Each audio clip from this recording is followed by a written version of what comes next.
Welcome back to the Igniting Dreams Within podcast. We solve life and business problems that transform businesses and individuals into happier and fulfilled ones. On this episode, I sit down with Rebecca Phala and we talk about personal leadership. How do you lead yourself well? How do you make sure that whatever commitments that you've made for yourself or to yourself, you keep them and you hold yourself accountable in everything you do?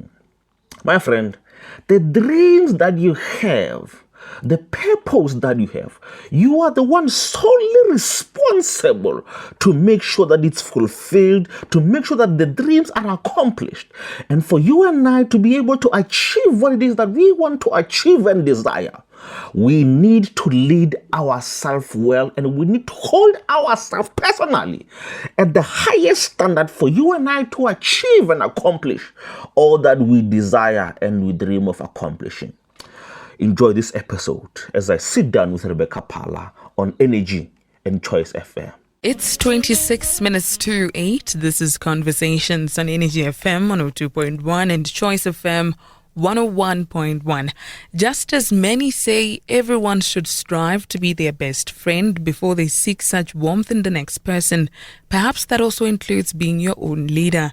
On Motivation Monday tonight, I'm joined by author and life coach Ebenezer Mamabolo to delve into the topic leading oneself.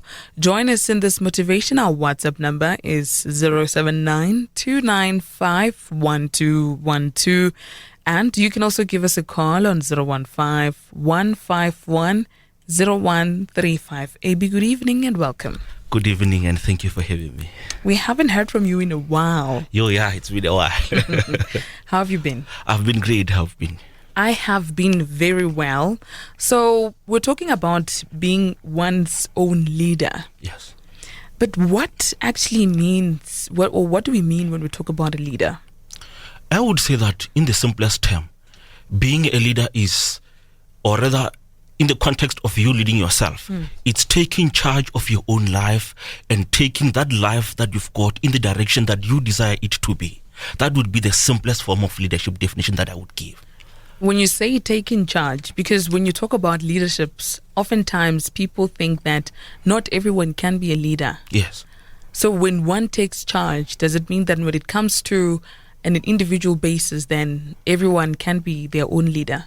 Yes, on an individual basis. I like what Jocko Willink says. He talks about the dichotomy of leadership, that at one time you will be the leader, and in another time you'll be following someone. So in the context of yourself, there are times where you'll be leading yourself, making sure that the decisions or the things that you want to happen in your own life, you'll be taking charge of them. But there will also be times where you'll be following someone, perhaps maybe a mentor or someone who's at a higher leadership position, maybe at work or at school, who will be leading you, and you'll be following that person and their guidance. Talk to us about the various areas of life on a personal level that one would then need to pursue an element of self-leadership. I would say that the first element I would recommend is that you and I need to lead ourselves in the direction of our purpose. If you and I know our purpose in life, we would know that this is the direction that my life is supposed to take. And when you find yourself that you are doing things that are not in line with your life's purpose, then you need to go back and say that what is the vision for my life that I'm supposed to be pursuing? And when you find yourself that you are not pursuing that vision for your life, you'll realize that no, okay, I might have said that I'm leading myself well, but I've gone far from my purpose. And I like what my mentor said. He said that, the biggest problem or the biggest danger of purpose is that sometimes you would be busy with good things, but those good things are not right for you and your purpose. You find yourself that you are preoccupying yourself, or you are wasting a lot of time doing good things. But when you check your life's purpose, you find that you were busy with other things. But when you check that, am I further or am I closer to accomplishing my life's purpose, you find that you are far away from your purpose because you've been doing other things. The issue of purpose is one that we have spoken widely about, especially with you on this very same segment, AB. But I will ask again, can one lead themselves in terms of, for starters, their passion if they do not know what their purpose is? Yes, that's definitely possible, because one thing, I don't know if others have touched on this, but your passion will always lead you towards your purpose. You find that the very same thing that you are doing that brings you joy, the very same thing that when you are doing it, it brings you excitement, and you even forget about other things that you should be doing. It will automatically lead you towards your purpose. So when you are pursuing your passion, ultimately, it might take some time, but ultimately when you are pursuing your passion, it will always lead you to your purpose. How does one determine their passion? I would say that what determines the passion is it's self-determined, because I could say that, or I could think that maybe for Rebecca, her passion is maybe radio, but you find that internally it's not just radio, it's radio and something else. So you are the one who will determine that, no, this is what, when I do this, I love doing this. When I do this, it brings me energy. So those things that you love doing and those things that when you are doing that bring you energy, those are your passions. When one has a passion, sometimes they go as far as believing that their passion is their gift. It's something that they've been gifted to do on this planet, right? But then they are met with a lot of difficulties along the way, just as they try to pursue that gift, which then turns into what they're passionate about. How does one lead themselves in that instance? In those instances, we shouldn't make the mistake of thinking that when we are meeting adversity or when we are meeting our challenges, it's something that tells us that, no, what I'm doing is not my passion, or what I'm doing is not my purpose. There are times where you'll find that the journey that you want to take on, it's a difficult journey. And there will be moments where you thought that I would be doing 1, 2, 3, 4, 5, or I will be achieving 6, 7, 8. But you find that the challenges and who you need to be for you to accomplish whatever it is that you want to accomplish, you would need to go through some challenges so that it will shape you and your character. So in those instances, don't just immediately disqualify what it is that you think that it's your passion. Take some time to evaluate. What I always like to do is that when you think that when you are going through adversity, or maybe when you are challenged to think that whatever it is that I'm saying I'm passionate about, I've got some challenges and I don't know, ask yourself one of these few questions. Ask yourself is that, can I really do this? If you find yourself that you say that my passion is music, therefore it would mean that maybe my purpose is to sing. If you find that you cannot sing, no matter how much you love music, no matter how much you love singing, if you can't sing, then don't conclude by saying that this is my passion. You might find that in the context of music, you are not supposed to be singing. Maybe you're supposed to be producing the music. Maybe you're supposed to be managing the artist who will be doing those music. So don't just disqualify yourself. Try to reevaluate that with regards to the challenges that I'm going through. Are these challenges leading me towards the fulfillment of my purpose, and am I still passionate about this? Then it would mean, AB, that for one to be able to ask themselves those particular questions in light of some of the things that they're taking a liking into, they would have to have a certain level of maturity to be able to ask themselves those kinds of questions, right? Yes. Talk to us then about leading oneself in terms of personal growth. I like what Jack Welch said. He said that face reality as it is, not as it were or how you wish it were. Now it taps into the maturity. Sometimes there would be some times where you need to face yourself to say that with regards to whatever it is that I'm trying to achieve, maybe this means that it also requires a level of higher personal development. When you know yourself that these are my gifts, these are my talents, and these are the strengths that I'm working on with regards to me fulfilling my passion, with regards to me fulfilling my purpose, with regards to me leading myself, then you get to those times when you be like, I've been doing my very best and it seems like I'm not moving. I've done whatever it is that I was supposed to do to make sure that I grow into this area. I've read the books, I've attended the seminars, I've done the personality test, and I've done everything that I can to develop myself. But it seems like I'm not moving. In those instances, that's when you need emotional maturity. And one thing that I like is what my mentor said, that he said that when you and I are developing ourselves, let us not only develop ourselves and forget our loved ones. Because when you are going to forget the loved ones when you are developing yourself, you might find that you will be outgrowing. And he gave an example of him saying that, when I develop myself, I make it a point that I also develop my wife. Because tomorrow I would have outgrown her, and when we are having conversations, or when we are having some disagreements, or when we want to talk, you'll find that I'm at a higher level and she's at a lower level. So in those instances, when not only should you grow yourself, also grow those you love and those who are closest to you, so that when you are moving towards the fulfillment of your passions or towards the fulfillment of your purposes, you will also take them along with you. We are in the exam season. I know some university students started with their exams today. The matriculants are starting with the exams on the 23rd. And oftentimes you hear people say that they have a challenge of always delaying to study or to prepare for the exams. And that sometimes some people say, I work well under pressure, hence I always choose to postpone and only do it a lot later in the process. When it comes to the issue of, just as we're talking about the element of maturity that you're just talking about now, and one possibly leading themselves and disciplining themselves, what is the best way for one to lead and discipline themselves in terms of doing things the right way, such as preparing on time? I would say that the best way is make sure that your priorities are always in check or they are aligned.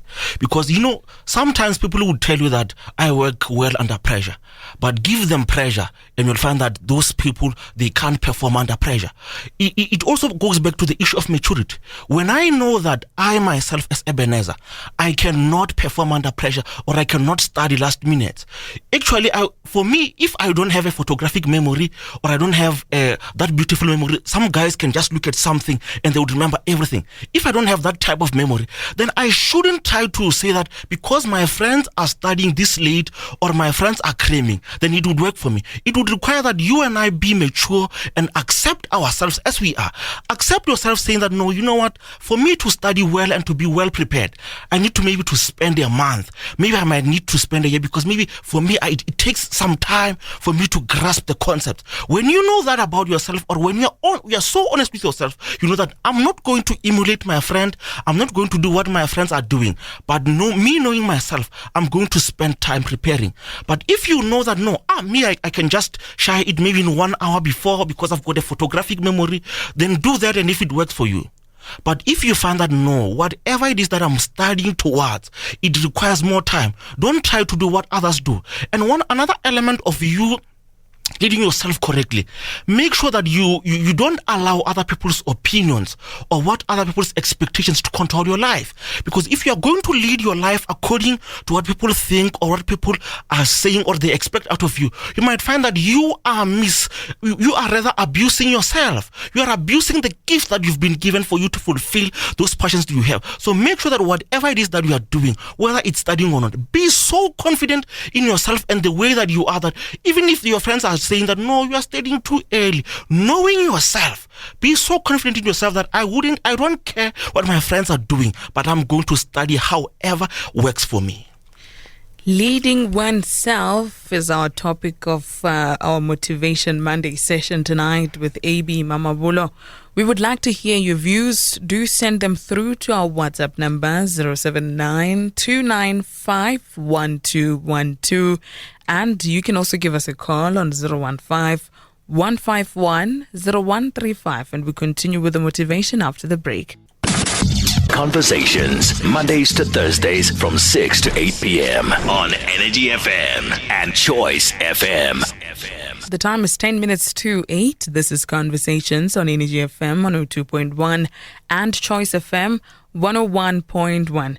We are in the middle of our Motivation Monday session, and our guest tonight is author and life coach Ebenezer Mamabolo. We're talking leading oneself. Should you have any questions and comments, do send them through to our WhatsApp number 079-295-1212, and you can also give us a call on 015-151-0135. We spoke about some sense of maturity that just about everyone needs to have to be able to successfully lead themselves into prosperity.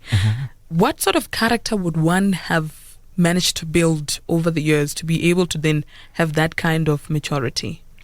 I would say that it would be an honest character. Sometimes what limits you and I from accomplishing the dreams that we have is that we are not honest with ourselves. When we are encountering some challenges, instead of asking for help, you tend to shy away from asking for help because you think that maybe asking for help would make me seem like I'm insignificant or I'm unable. But when you are so honest with yourself to know that this is where my limitations are, let me ask for help. When I'm honest with myself in all of the areas of myself, then I know that even sometimes when I'm challenged, Say, for example, maybe I'm supposed to be doing a particular project at work, and I find that I am unable to do this project. It's okay for you to be so honest with yourself and your boss to say that, for me to accomplish this project, I won't do it alone. Let me get the help of Rebecca. And when you do that, with that level of honesty, you are also able to achieve more, because one is too small of a number to achieve greatness. So Nhlanhla Mafarafara, who's a good guest of ours and a good friend of yours and a colleague, talked about the difference between being in a workplace and being in a workspace. Okay. And I would like for us now to talk about one leading themselves in terms of their career. Talk to us about that. When it comes to our career, I noticed one thing that I've seen amongst us, or rather maybe amongst us in the black community. We tend, when we go to work, instead of us working on developing our gifts, you find that I'm only concerned about earning a salary. Let's say, for example, you find that my gift, maybe it's broadcasting. Instead of maybe being a good presenter on the shows and also looking for ways that I could turn this gift of mine into something that would be commercially monetized. Maybe I would look on maybe developing my gift, or maybe into areas such as maybe creating my own YouTube channel so that I'll be able to monetize outside of my job. You find that I shy away from that because I'm even afraid of developing my gift. Now, when you go to your career, or when you are in your workspace or at work, make sure that don't only just earn a salary. Also learn the skills that are necessary. Learn the business acumen that would help you to, so that when the time comes, you find that maybe I'm moving away from my job and I'm going to look for maybe to try to have my own ventures. Develop yourselves in such a way that after you've left, you've learned everything that you needed to learn. You've learned the business system. You've learned what it takes for me to commercialize the gift that I've been commercializing for someone else. So don't only be working to earn a salary. Also work on developing and sharpening your craft. Let's fix our focus a bit to the health specter in terms of one's life and well-being overall. Mm-hmm. Because you know how in winter, a lot of people tend to consume a lot of food, mm-hmm. and sometimes that then leads to people putting on weight. Mm. And then when it comes that we get into spring and then ultimately into summer, that's when people start talking about what some people term a summer body, but basically an ideal body shape that one would like to have. But you find that the lifestyle that they're leading does not necessarily match that particular body that they would like to have ideally. But obviously health doesn't necessarily just look at one's body shape and so forth. Yes. But in terms of leading oneself, specifically in terms of the issue of health, what would you say? I would say that our health is the best or the greatest asset that you and I need to take care of. And when you are asking that question, I'm reminded of what one of my pharmacists said to me a couple of months ago. Because usually I would go there to fetch some medication. And one day she looked at me and said, you know, this is a shame. Because your old man has spent his entire life working and working and working. And now that he is retired, instead of him enjoying the pension that he worked so hard for, now look at you, you are always here at the pharmacy collecting medication and you are always seeing specialists. And that hit me very hard because sometimes we tend to ignore our health. Whatever types of health that I would require, or that type of health that would help me fulfill whatever gift it is that I'm having, make sure that you take good care of your health. If it means that you need to sometimes shy away, don't eat junk food, don't eat those unnecessary things. Don't eat those things, because at the end of the day, even if you have the time in the world that you have, I like what someone said. They said that, you know, the tragedy of life or pursuing money is that we spend all our lives pursuing money and only to find the money but lose our health in the process. Then we want to spend all the money that we make trying to regain our health. So whatever definition of health it is that you have, make sure that you take care of yourself. It doesn't matter what type of body you want. It doesn't matter what type of lifestyle you want to live, but make sure that whatever health would make you happy, or whatever level of health that you would get that would make you confident in yourself and that would help you to fulfill your dreams, make sure that you take your health in that respect. And I guess more than anything, we're not necessarily trying to body shame or anything. No. If anything, it's just the concept of discipline more than anything. Yes. Let's talk about then relationships. Ultimately, no man is an island. One has to interact and live amongst other people. Yes. How does one cooperate and live with the next person or the next people and still be able to have that element of discipline that we spoke about earlier, in terms of always understanding that they are an individual before they are into a relationship, before they are a sister, before they are a brother, before they are a husband, and so forth. And how does one then merge the two and still maintain that element of discipline? I would say that whoever it is that you are relating to, make sure that at the end of the day, don't compromise who you are to try to maintain a relationship. Sometimes you find that I compromise my values, I compromise my dreams because I want to maintain the friendship with a particular person. Sometimes in relationships you find that I sacrifice or compromise my own happiness at the expense of trying to make another person happy. Now, when we are getting into relationships, however the type of relationship it is, make sure that I am healthy. If I am healthy and my needs are met, then I'm able to share the abundance that I have in my life. If I'm loving myself wholeheartedly, then I can also love you. But if I then ignore my own needs and I ignore what it is that would make me happy at the expense of making you happy, tomorrow you would be happy and I wouldn't be happy. Then I would be resenting you, or I would even be calling you names, saying that no, you are where you are because I sacrificed everything for me. So make sure that in whatever relationship you find yourself in, make sure that all of our needs are met. I like what in life science we call a mutualistic relationship, where I not only give but I also take. Because if I give you more than I take, you'll find that I am empty. So make sure that you achieve balance in those relationships that you have. You know how, AB, some people say that it's easier said than done. We're about to conclude the discussion, but I have to ask you this. The journey of self-leadership, is it an easy one? No. It's not really an easy one. You know, what my mentor once said, that the easiest person for me to lead is other people. But the hardest person for me to lead is myself. Because sometimes when I'm supposed to be doing what I know I should be doing, I would want to slack off. Yes, it's not as easy as it might sound, as if you are just going to wake up and you'll be automatically leading yourself. There would be some challenges that you would go through as you're leading yourself. But always know this: when you are encountering those challenges, you will always get better and better.